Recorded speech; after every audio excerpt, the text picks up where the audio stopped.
Assalamualaikum warahmatullahi wabarakatuh.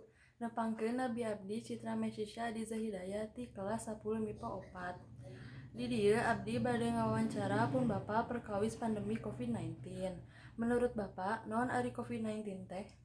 COVID-19 teh panginten nu saketerang abdi mah panyawat nu sumpingna ti negeri Cina anu ngawitana teh tina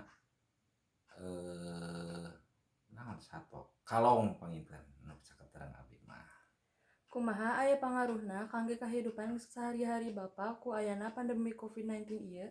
Eta mah jelas panginten kumadi ku pamarentah teh tingawitan ayana Covid teh sagala rupi dibatasi terutama masalah sosial. Kumaha pandamelan Bapak kanganggu teu ka ayana COVID-19? Kaganggu pisan ngirangana teh seueur pisan padamalan abdi teh. Upaya naon nu Bapak pindamel kangge ngajaga diri tina COVID? Ngajaga diri mah panginten puih deui kana kebersihan diri pribadi terutama mah tina cuci tangan panginten ku pamarentah di naonkeun dianjurkeun panginten.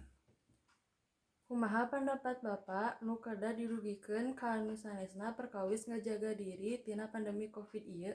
Panginten perkawis eta mah uih deui ka diri pribadi masing-masing ngajaga kebersihan pribadina masing-masing utamina mah kanu kasehatan panginten sering olahraga panginten lah supados kiat imunna.